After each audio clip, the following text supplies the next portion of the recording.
El hermano de Leopoldo dijo que ya chole con nuestra pusilanimidad panfletaria. En lengua romance quiere decir que ya caemos gordos con nuestro papel de víctimas Y sí, nadie mejor que la familia para tirar hate.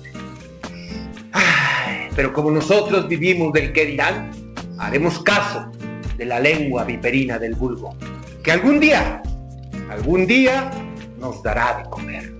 Y como nosotros no mordemos la mano que nos da de comer, preferimos mordernos la lengua. Y como lo diría Shakespeare, el hombre que no se alimenta de sus sueños envejece pronto.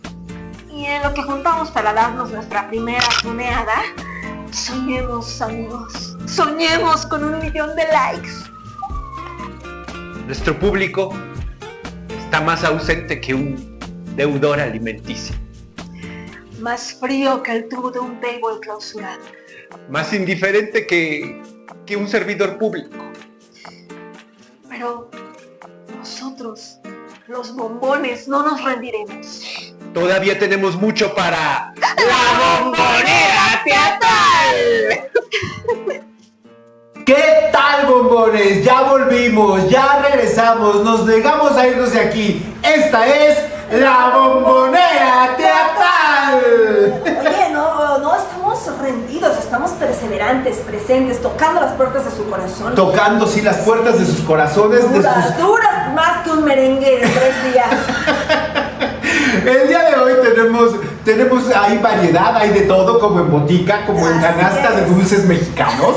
Tenemos obra de teatro, tenemos exposición en el Colegio de San Ildefonso y tenemos una plática muy interesante con un personaje del teatro, con un personaje del centro histórico de esta ciudad, la Ciudad de México. Ya lo irán descubriendo, vamos al hormiguero, ya estaremos presentando ahí poco a poco la bombonera. Después vamos a estar con este personaje, es una entrevista muy interesante. Y pues también nos estamos poniendo muy cultos. Y él conoció a alguien, porque no me llevó. Cultos y ocultos. Nos invitaron a una exposición en el Colegio de San Ildefonso que tiene que ver con la tremenda novelista, tremenda mujer de letras, Rosario Castellanos. Una exposición inédita sobre toda su vida, sobre toda su obra. Bueno, más que su obra, son como documentos inéditos, como fotos, como escritos de ella, audios también. Audios de ella, que eso está increíble. Ustedes van a poder escuchar la voz de Rosario Castellanos. Aquí, en el museo. Exactamente, en el museo. Y también, si quieren, que es algo que es muy interesante, escribirle una carta a Rosario Castellanos y dejarla ahí como un memorial para ella y para celebrar el centenario de su nacimiento. Sí. Así es. Pues acompáñenos, bombones, porque nos van a disfrutar. Vénganse con nosotros, vamos a platicar con este personaje que en un momentito les vamos a presentar. ¿Qué tal, bombones? Aquí está la bombonera, en el hormiguero, en el Centro Cultural del Hormiguero, Gabriel Mancera, y estamos muy emocionados, ya hay banda aquí esperando, a la obra de Instrucciones para armar una esperanza, creación de aquí del colectivo del hormiguero, del santo patrono Marco Pacheco, escrita por él y por nuestro también muy querido amigo Salomón Santiago, la cual dirige Marco Pacheco. Esta obra va a estar hasta el 8 de junio, así que quedan muy pocas funciones, no se la pierdan. Es un texto basado en una obra de Julio Cortázar y yo estoy segura que nos la vamos a pasar increíble. Ya saben que la bombonera siempre está cazando cosas chidas para ustedes, no se la pierdan, queda poco. Hola, soy Marco Pacheco, estamos aquí en el Centro Cultural El Hormiguero y queremos invitarles a que vengan a ver Instrucciones para armar una esperanza, una obra que se creó originalmente en el 2005, que le escribimos Salomón Santiago y un servidor, Marco Pacheco, y ahora hacemos este nuevo remontaje aquí en el Centro Cultural El Hormiguero, donde estamos los domingos, y les quiero presentar al equipo, al elenco que da vida a los cronopios. Tenemos a Charles Rodríguez, a Bernardo Casís Galán y Diana Bustamante. Pues los invitamos los domingos aquí a la 1 de la tarde en El Hormiguero para que puedan disfrutar de esta gran obra. Estamos todos los domingos a la 1 aquí en el Centro Cultural El Hormiguero.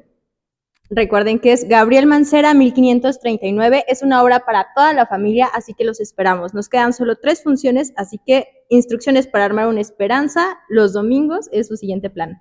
Gracias. Hola amigos de La Bombonera, el día de hoy tuvimos la invitación al Museo de San Ildefonso, que está presentando una exposición increíble que se llama Un cielo sin fronteras, Rosario Castellanos, con fotografías inéditas y documentos inéditos de esta famosísima escritora, literata, ensayista y novelista chiapaneca mexicana. Estamos en el Museo de San Ildefonso, en el Centro Histórico, y está con nosotros Has, que ella es una de las encargadas de guiar a las personas que vienen a este lugar a ver la exposición. Has, muchísimas gracias. Al contrario, oye, bienvenidos. Gracias. ¿Nos puedes contar un poquito de qué va esta exposición inédita de Rosario Castellanos? Pues esta exposición de entrada tiene el principal objetivo de conmemorar el centenario del nacimiento de Rosario Castellanos. Okay. Cabe señalar que se va a cumplir el próximo domingo 25 de mayo. Ella nació un 25 de mayo de 1925. Okay. Entonces en este 2025 se cumplirían los 100 años. Y la idea surgió un poco el año pasado, que se conmemoró el 50 aniversario de su fallecimiento a través de diferentes actividades que se tuvieron, y gracias a que Julia Santibáñez, directora de Literatura y Fomento a la Lectura de la UNAM, tiene muy contacto directo con el hijo de Rosario Castellanos, que es Gabriel Guerra, que se permitió y se logró concretar la idea de esta exposición, que tiene también esa idea de dar a conocer a esta importante escritora mexicana. Eso es importante, que todo el material que está aquí expuesto es material inédito. Como menciona Has, este material fue prestado, donado por el hijo de Rosario Sí, Castellanos. aproximadamente 100 piezas entre fotografías, libros, que son las primeras ediciones de algunas de sus obras, materiales obviamente del ámbito doméstico de Rosario Castellanos. No nada más vamos a conocer a la escritora, sino también a la mujer detrás de la escritora. ¡Wow! Eso es interesante. Algo muy importante que nos menciona Has es que todo este material es material inédito, material que fue donado o traído por el hijo de... Lo presta Gabriel Guerra, que es el hijo de Rosario Castellanos. Okay. Él tiene en sus, en su acervo personal, obviamente, todos estos objetos que forman parte de la colección de él, y que por primera vez está mostrándose al público para que conozcan este ámbito más privado de Rosario Castellanos. Sí, porque como podemos, como sabemos, Rosario Castellanos también fue... ¿Qué no te da? Yo pensé que me ibas a llamar. Buenas tardes, joven. Buenas tardes. ¿Qué va a No puedes haber? interrumpir, estamos en una entrevista. ¡Ay, están grabando! Me gusta mucho salir en la televisión. Ya está llegando más gente, también les voy a pedir si van a ir y si van a querer ordenar algo. Es que fíjese que yo trabajo aquí en el mercado de la vuelta y yo me encargo de repartir la comida de todos los museos. Y vengo aquí porque la Has ya nos pidió que sigues a dieta, ¿o qué? Sí, Juan. No, mira, tengo la tan pequeña, tengo menudo, tenemos pozole verde de Guerrero y también creo que vamos a tener pechuga empanizada, pero esta vez sin ensalada, nada más puras papas a la francesa. ¿Qué quieres que te pida, mi reina? Señorita, estamos en medio de una entrevista. Pero usted también puede pedir como el pozole viene saliendo muy bueno porque en lugar de lechuga le ponemos col. Ok, sí, está bien. Es que eso lo avienta menos, Sí. como que le produce menos gas. Está bien, un pozole está bien, sin col. Pero la señorita me estaba hablando de la exposición. Pozole chico de tomar, ¿quiere agua de Jamaica? ¿Quiere una horchata? Horchata está bien. Y tráigale a la señorita también horchata, ¿está bien? Sí, también. Sí, bueno, Deja que ella pida, porque si están hablando de Rosario, pues aquí es el poder femenino, usted no pida por ella. ¿y usted qué sabe de Rosario? Usted no conoce nada de Rosario, ya vi que estaban hablando del Gabriel. El Gabriel Guerra es muy mi amigo, yo lo ¿Cómo? conozco bastante, porque fíjate que le gustaba echarse su champurrado con su concha rellena de nata, ahí en el mercado. Pues ya somos amigos, él me ha conquistado muchas cosas. Yo después voy a hacer mi propia exposición de Rosario Castellanos, pero con chismes inéditos, contados por su propio hijo. ¿Cómo ¿Qué crees? vas a querer, mamacita? ¿Vas a querer tú tan pequeña como Sí, está siempre? pequeño. Sí, está bien. Sin cebolla, ¿verdad? Sí. Bueno, Has nos estaba contando que todos los materiales aquí de la exposición fueron traídos precisamente por su amigo, Gabriel. Mi amigo Gabriel, fíjate que A mí me conmueve mucho que por primera vez esté hablando de Rosario Castellanos como una mujer que más allá de tener esta erudición, ¿no? Con la cual se conoce, porque como que uno la ve muy en la frialdad de la escritora, pero es una mujer que desarrolló desde sus planteamientos un sentido filosófico por la vida, ¿no, mamacita? Sí, se podría decir que sí. Y además, por la situación de la mujer. Así es que siempre ha sido deplorable porque la lucha no ha acabado, mamacita. No. Hay que seguir la lucha de Rosario Castellanos. Y además, fíjate que eso de que, porque este ignorante pensaba que había nacido en Chiapas, no, ella pasó ahí en Chiapas porque llegaron con sus papás de chiquibinilla.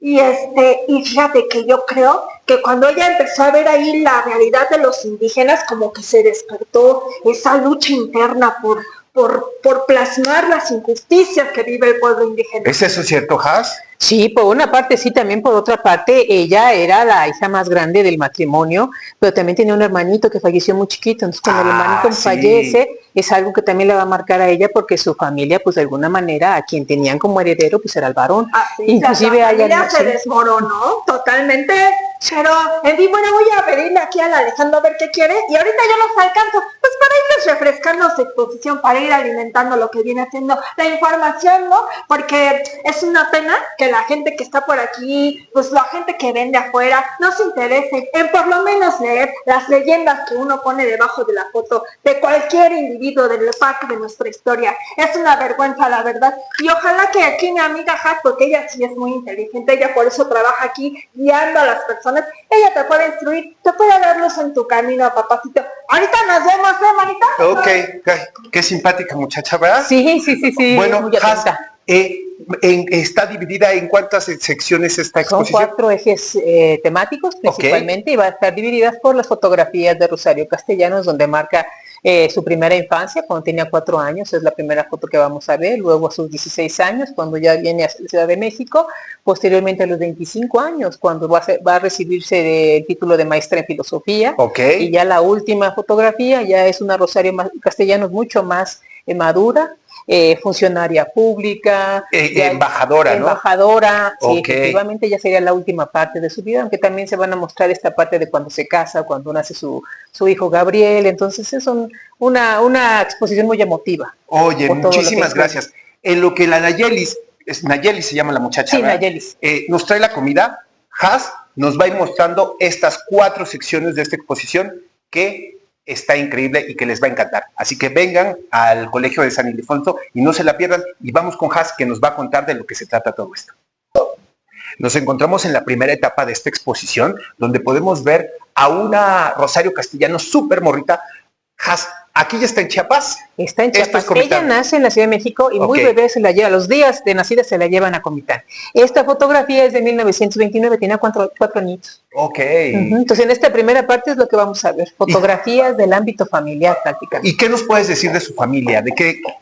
Ay, qué chismoso eres, papacito. Ya llegué. Es que fue muy rápido. Así casi nadie quiso comer. Ya les dijiste, es que miren, esta primer parte, porque son 4 núcleos, ¿no?, centrales de esta exposición. Y bueno, esta parte se llama Su modo de ser río, de ser aire, que abarca de 1925 a 1938. Y pues habla toda su primera infancia, ¿verdad? Sí, claro. Y pues no se la pueden perder. Este es el inicio de Rosario Castellanos, cómo se gesta su génesis. Y mira nada más qué bonita. Ya se la voy a hacer mi trajecito al chuchín. ¿Ah, sí?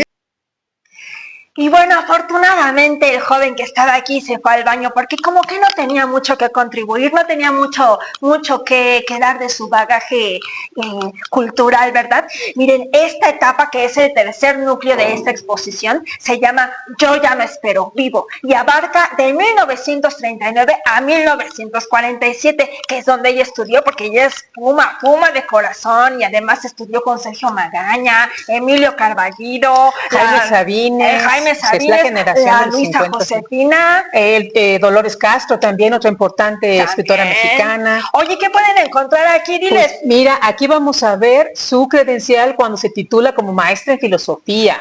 Y no nada más eso, mira, si quieres leer, aquí dice que esta es su tesis de maestría, que era sobre cultura femenina.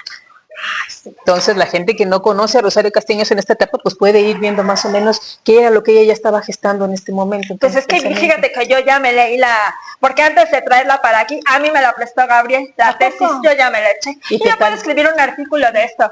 Pero, pues vamos a seguir con el cuarto núcleo, ¿verdad, Has? Sí, vamos para allá. Acompáñenos. Y ustedes disculparán porque yo me equivoqué, porque es de humano cerrar, ¿verdad? Oye, es que fíjate que la pasada no era la tercera, era el segundo núcleo. Este es el tercero que se llama Mujer de Palabras. Y fíjate que esta etapa que abarca este título, pues fue muy difícil para la Chayito, porque fíjate que se le petatearon sus dos papás en menos de un mes los dos. Sí. Qué golpe de... Y a partir de aquí Rosario Castellanos pues está solita y entonces ella ya se dedica de lleno a las letras. Oye, cuéntales que también es dramaturga. También es dramaturga. Rosario Castellanos, ella lo mismo escribía poesía que prosa, también tenía una columna en el Excelsior, sí, la cual también una investigadora, Andrea Reyes, se dio a la tarea de publicar en 2 tomos todos los artículos que escribió Rosario Castellanos, sobre infinidad de temas que ella trataba. Y en esta cuarta fase de esta exposición tan completa de la Chayito Castellanos, vamos a encontrar un LP, un disco de acetato, donde viene la propia voz de la mismísima Rosario Castellanos, en una antología poética, y además, adivinen quién está, bueno, la una pintura, de tus obras favoritas. De mis pintoras favoritas, es, diles el nombre. Tú diles, yo no te voy a quitar la. Es de la Remedios Varo. Y además, esta pintura es la famosísima Papilla Estelar. Iba a decir Papaya Cósmica, pero no, ese es donde yo me fugo luego, ¿verdad?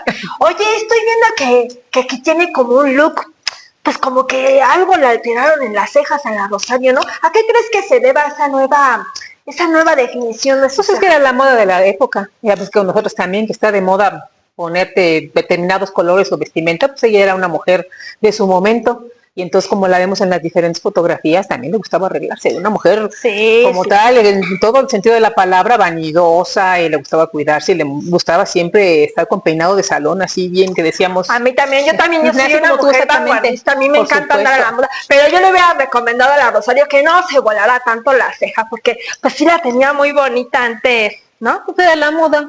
Pues sí, pues de la moda, lo que te acomoda, ¿no, mamacita? Sí, eso sí. Bueno, pues pero de todo se le perdona a la Rosario, ¿verdad, manita?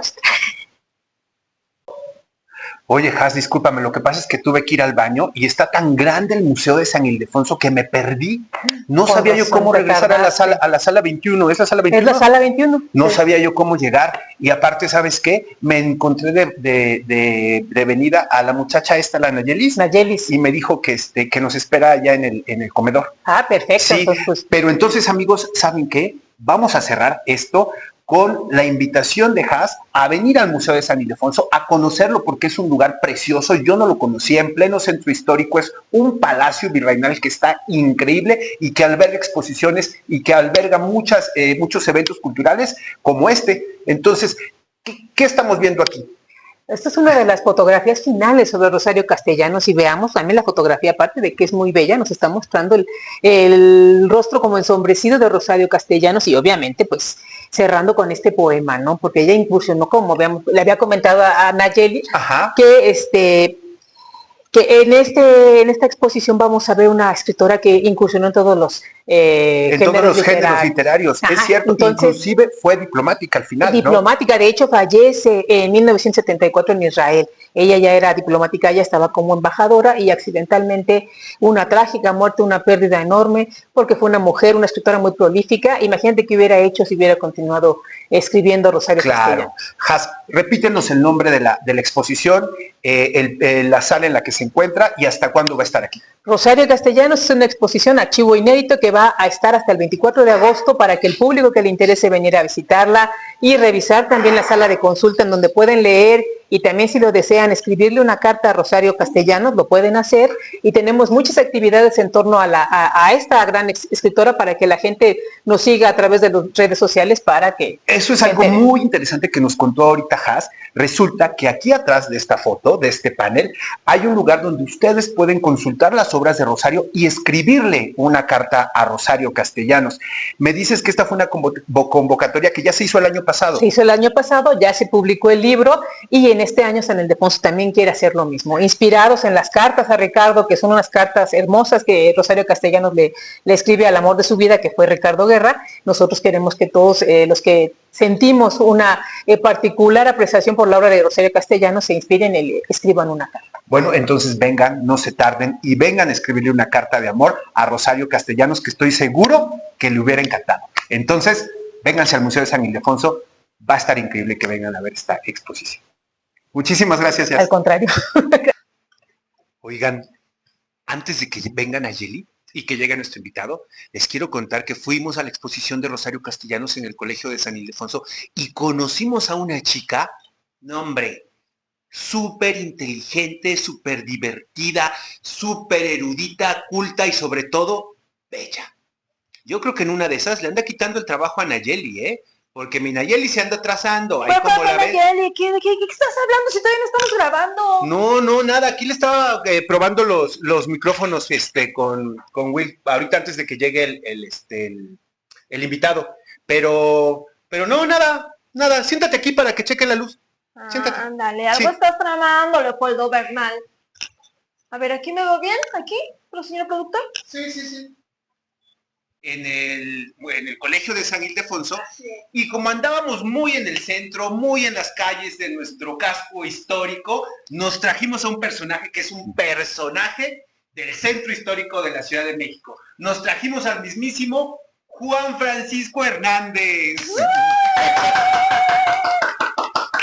Y cabe decir, antes de que él diga todo lo que tiene derecho de decir de sí mismo, antes de que nosotros abramos de más la bocota, Frank, que yo le digo Frank porque es mi íntimo amigo. Sí, yo también soy su íntimo amigo. Bueno, no crean que estoy encajado. Yo he trabajado con Frank porque he tenido el privilegio, el gusto de que sea mi director. Y Frank es uno de los pocos directores de teatro que no solamente funge como directriz en la escena, sino que es un hombre súper erudito en el mejor de los sentidos y en el sentido también más cálido, que también es un maestro. Para mí siempre que hablo con Frank es aprender algo nuevo y siempre me hace sentir muy ignorante.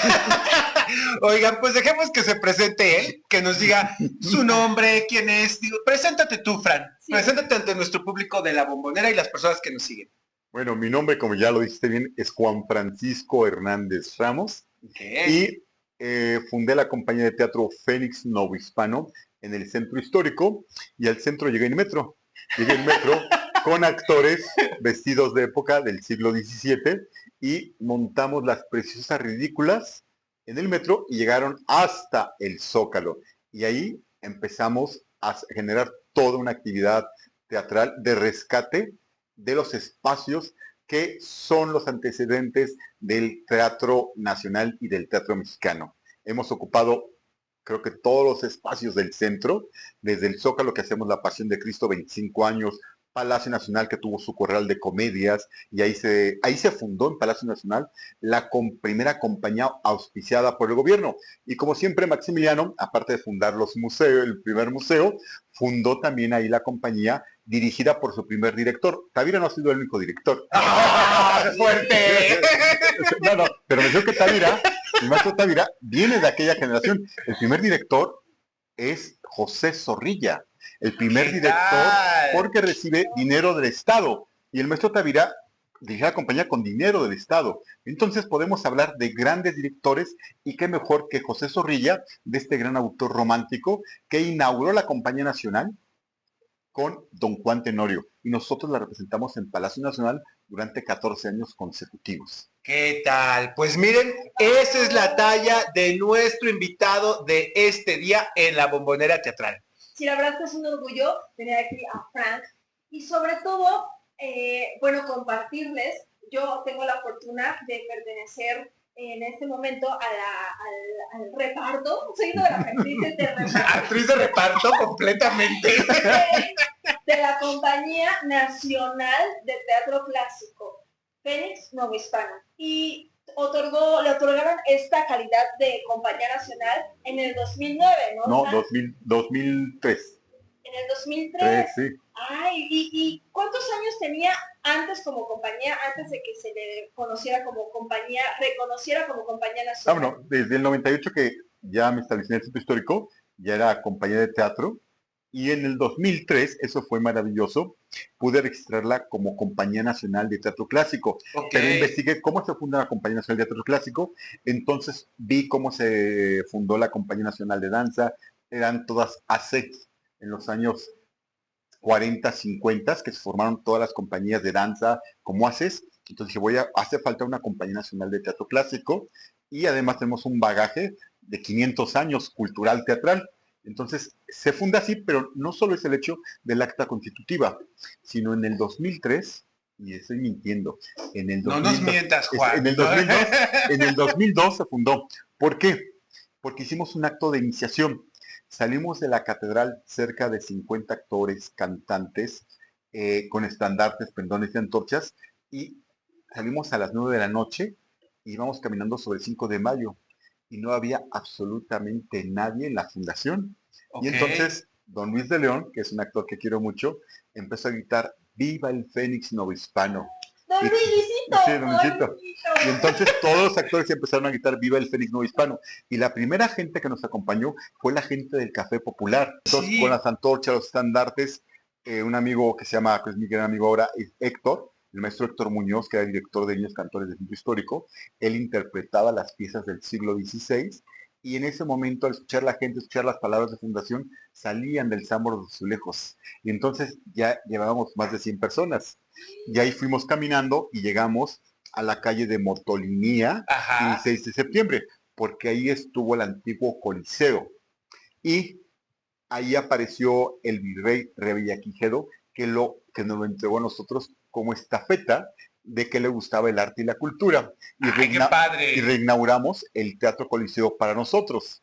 Y de ahí seguimos caminando, y ahí va Revillagigedo, y va Pedro de Gante, llevan los personajes históricos, llegamos a donde está enterrado el primer actor mexicano dentro de un templo. El templo de San Bernardo se enterró en 1753 a Diego Franco, y apareció Diego Franco para ser el patrono de la compañía. Y Diego Franco se cantó, se tocaron tambores, y de ahí fuimos a Palacio Nacional, que no había vallas, y ahí salió Sor Juana, de la puerta principal, nada más caminó pasos de nosotros, y afuera por Palacio Nacional salió Sor Juana para ser parte de la compañía, porque Sor Juana se representó su teatro ahí, porque había un corral de comedias en Palacio Nacional, el cual desaparece con un virrey que se llama, muy feo, que se llama Delacroix, y Delacroix le gustaba más la danza que el teatro. Muy feo de sus sentimientos todo, o de su cara. De todo.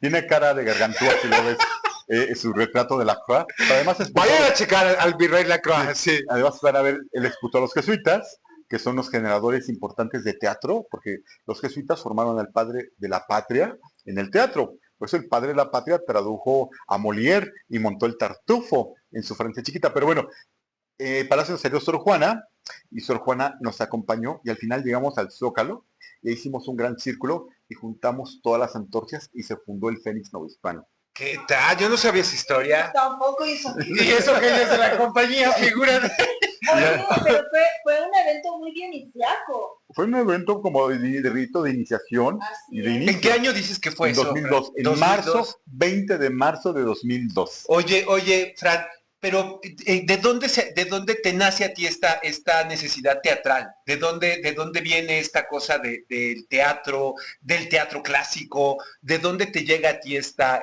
vis, esta raíz, esta pasión por él? Porque te oigo hablar y salí apasionado del teatro clásico, del centro, ¿no? También. ¿Cómo llegas tú al centro? ¿Tú naciste en el centro? ¿Cuál fue tu acercamiento a esta zona de la ciudad? Pero sobre todo al teatro como tal. ¿Cuál fue tus primeros acercamientos al teatro? Yo estudié en la Facultad de Filosofía y Letras, estudiaba letras clásicas, Ok.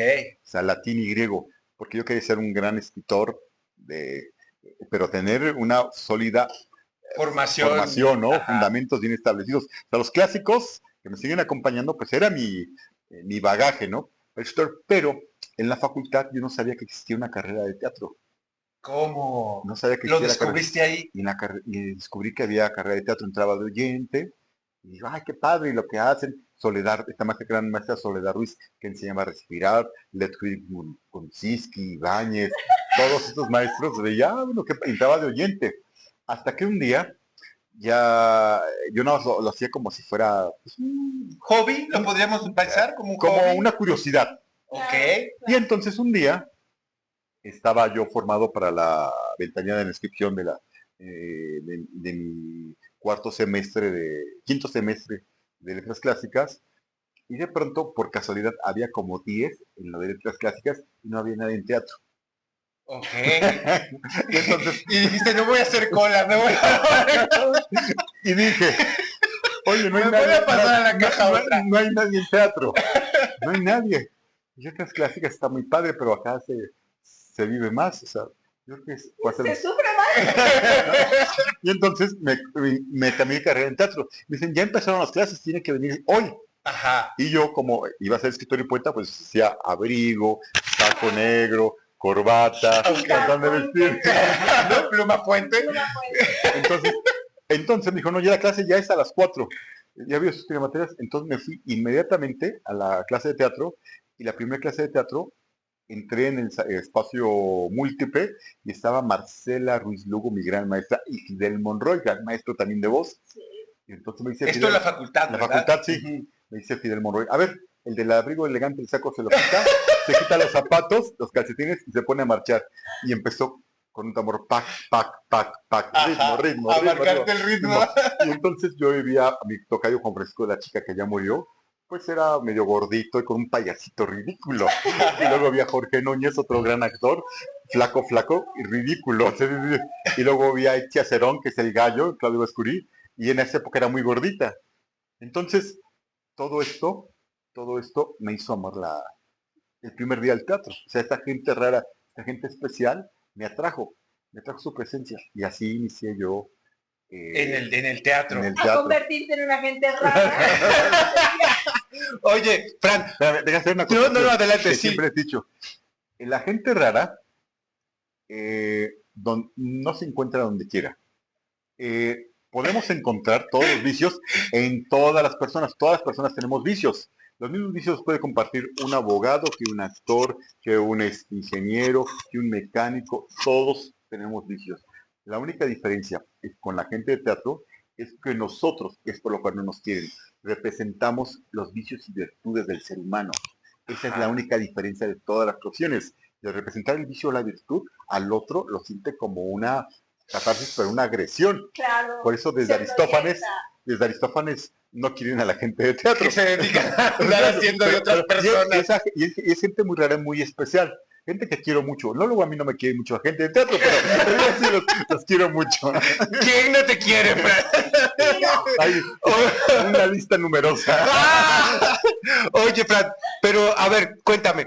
Tú ibas decidido a hacerte de bases muy firmes para ser un escritor, para ser un poeta. ¿Y ya te llamaba desde ese entonces el teatro clásico, los textos clásicos? Ahora, los sí, textos dramáticos. El primer texto clásico que monté, Ajá. voy a decirlo, fue monumental, porque monté Las ranas de Aristófanes. Era mi tercer semestre en la facultad. Ok. Y monté Las ranas de Aristófanes, pero no era un montaje común y corriente. Era en el corazón de Ciudad Universitaria, en el espejo de agua, y yo lo vi como un escenario natural. ¿Por qué? Porque había dentro del agua había una pi de metal y atrás tenía una fore. Dijo, ya tengo el teatro. Entonces conseguí con la universidad que me patrocinara, y hice un puente en forma de cruz que comunicaba pasaba bajo la puerta, y dentro del agua metí botes con fuego. Y la obra era una obra que correspondía a las horas del día. La obra se desarrollaba de 6 a 7. De 6 a 7 era Dionisio en la tierra buscando cómo llegar al inframundo, y de 7 a 8 era Dionisio en el inframundo. Y Buscando regresar al... No, buscando al gran poeta que viniera a dar sabios consejos a la República. Ah, Porque, ¿qué tal? porque otra cosa, la primera obra la monté porque teníamos, acaba de ganar Cedillo, teníamos una falta de... Ojo ahí. Teníamos una falta de, pues de gobernabilidad, teníamos el asesinato encima de Colosio, y entonces Aristófanes, yo tomé su voz, porque Aristófanes dice, bueno, hay que traer un buen poeta que restablezca los valores a la República. Entonces yo dije, traer a Aristófanes en este momento, su obra, Las ranas, y traer las voces que pueden dar una opinión a la República. Y entonces Aristófanes se trae a Eurípides, a Esquilo y Sófocles, los pone en un debate y al final gana Sófocles. Ok. Y entonces trae una voz a la República y esa voz es la que termina con el caos, su opinión. ¿Qué tal? Es casi su opinión es Perdón, como estilo. el fuego de los hombres, ¿no? Sí, Casi sí. como Prometeo. Entonces, yo creo que y mis obras tienen ese sentido. Yo cuando a veces monto una obra, pues luego con el sentido de traer esa voz a este presidente que nos diga algo. Ok. Pero déjame decirte algo, no es que Frank haya renunciado por completo a ser un hombre de letras, un hombre de palabras, como lo decía Rosario Castellanos, ella misma, ¿no? Una mujer de palabras. Frank ha escrito la mayoría de los textos que se ha montado en Fénix Novohispano de las obras que no son clásicas, porque ha tomado no solamente las obras clásicas de la Nueva España, las que conocemos nosotros, sino que los personajes de la era novohispana, Frank ha tomado esos personajes y ha hecho verdaderos textos increíbles con una capacidad de poesía que todos son muy, muy lindos, y a mí me ha tocado interpretar las palabras de Juan Francisco Hernández Ramos. Oye, Frank, yo te quiero preguntar, porque yo he hablado con él y a mí me cautiva muchísimo el concepto que tiene Frank de lo que es novohispano. Dinos a grandes rasgos, compártenos en la bombonera, ¿qué es para ti lo novohispano? Bueno, yo creo que la palabra,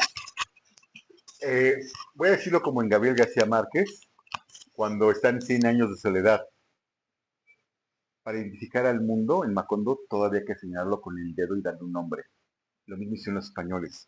Cuando vinieron aquí había que volver a salir y tirar que era nuevo. Pero era nuevo, y además hispano, porque ellos lo estaban bautizando, ¿no? Lo estaban renombrando. Entonces, lo novohispano es volver a renombrar y volver a mejorar los lloros que ellos tienen en Europa.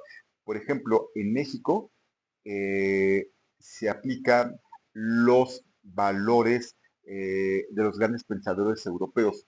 Tomás Moro, Erasmo de Rotterdam, porque Fray Juan de Zumárraga no traía solamente a Dios colgado en el pecho, traía a Erasmo de Rotterdam bajo el brazo, ¿no?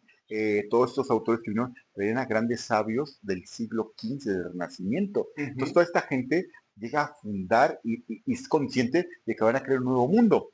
Por eso cuando vino Juan Pablo II, lo primero que hace es ir a Santa Fe, no a comprarse un Louis Vuitton ni nada de eso, no, pero lo que hace Juan Pablo II... Juan Pablo II que lo quiere todo el mundo. Exacto, que lo quiere todo el mundo. Y hacen bien.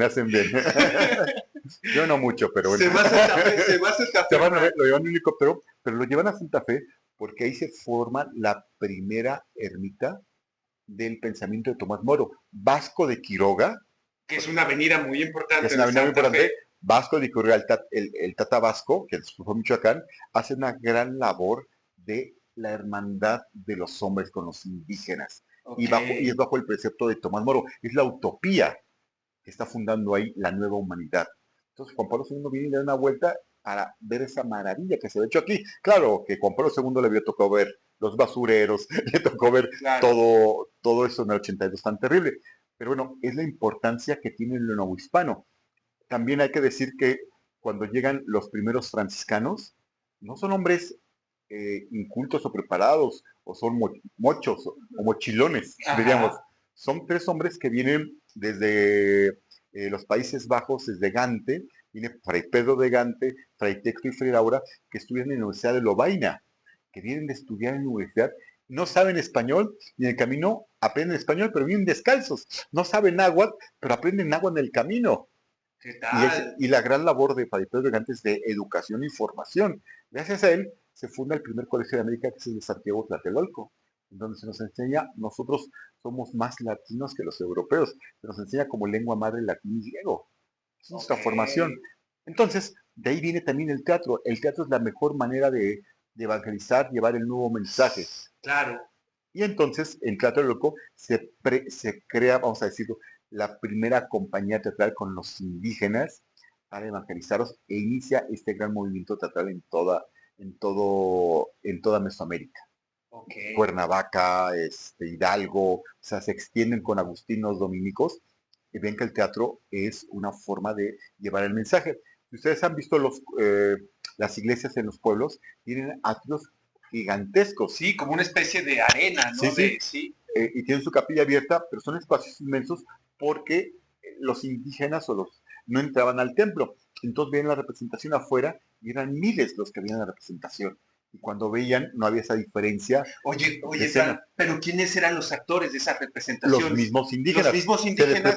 Los indígenas preparaban la escenografía, los vestuarios, la pintura escénica. Pues así como nosotros en el tour. Oye, pero todo esto dirigido por los franciscanos, frailes, sí. Se convirtieron en directores, en dramaturgos de teatro, porque también venían de una tradición medieval donde se hacían representaciones. ¿Y cuál era el carácter de estas representaciones? ¿Qué eran? Bueno, ya sabemos que estos, ¿cómo se llaman? ¿Cómo qué género?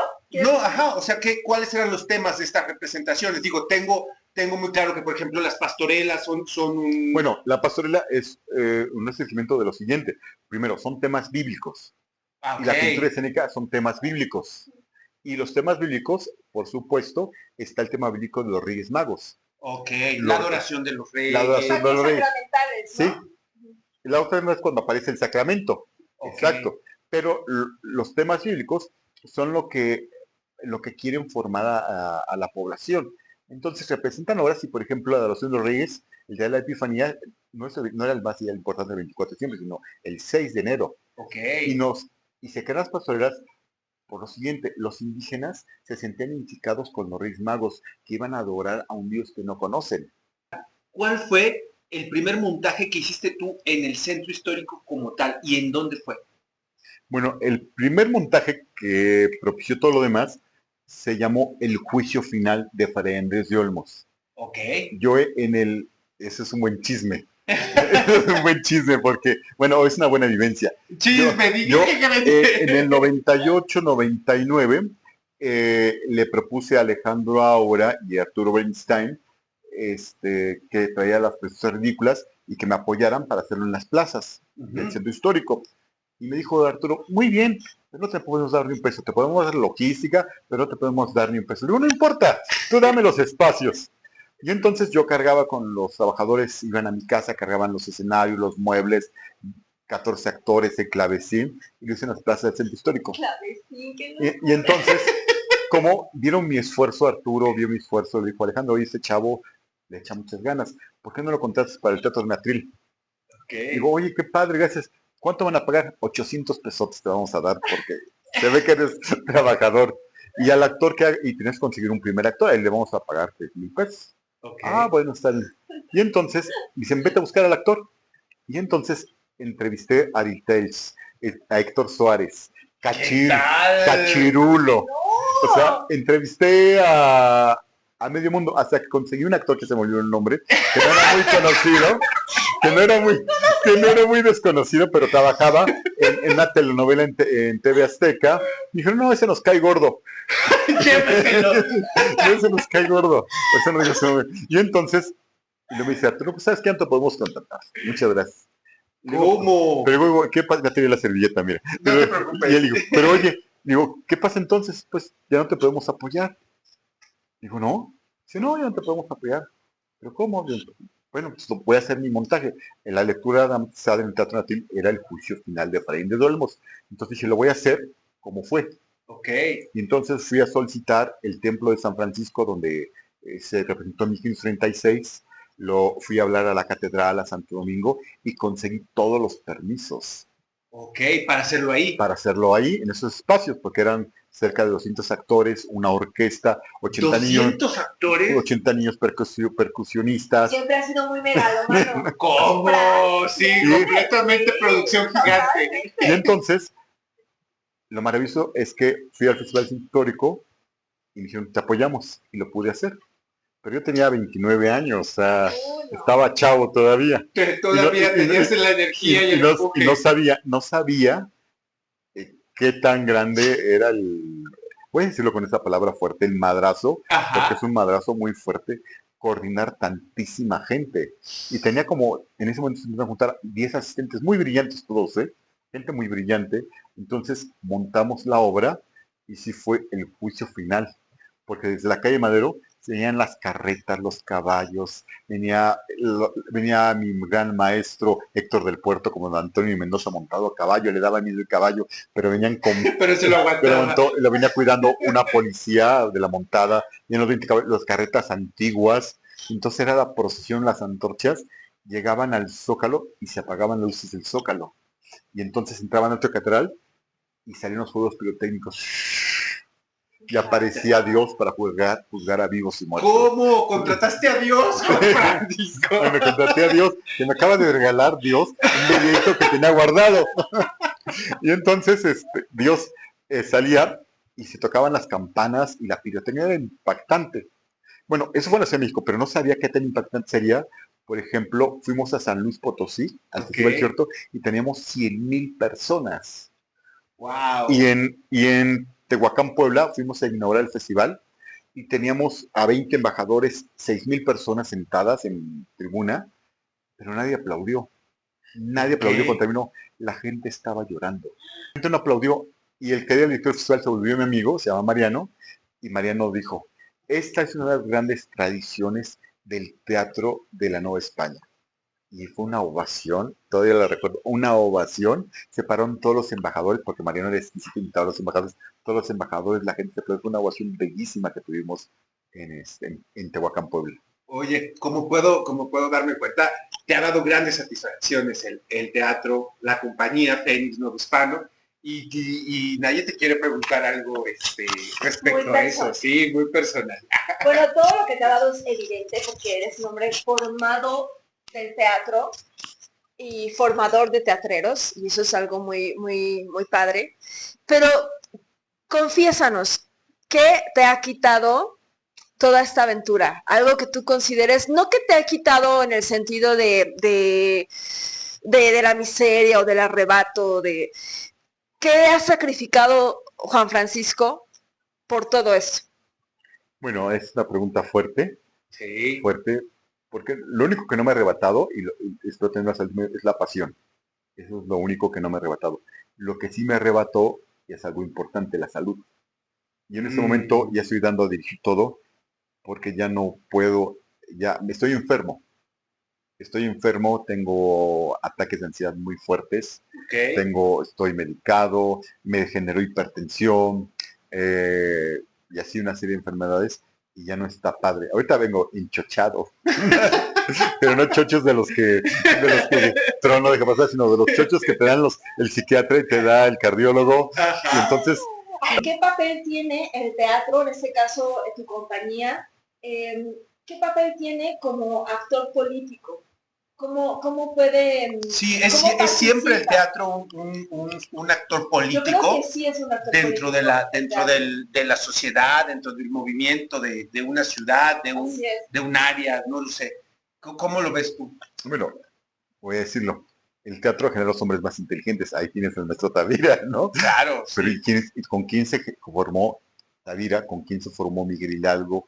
¿Con quién se formaron estos que crean el nacionalismo mexicano? Con los jesuitas. El teatro es importantísimo en la formación del ser humano.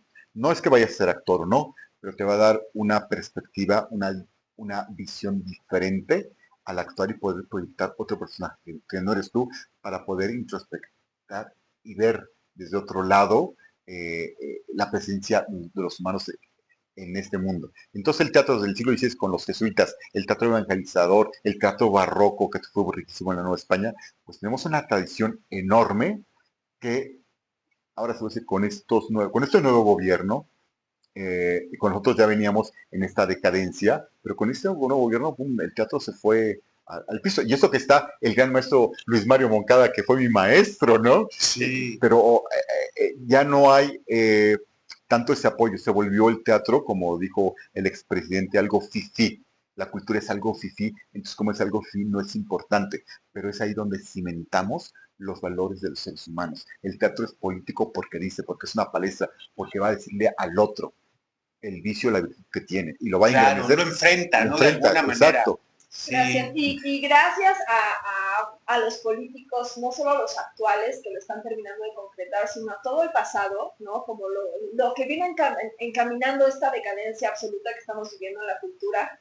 El teatro se ha vuelto, no es que sea una amenaza, el teatro ya es un superviviente.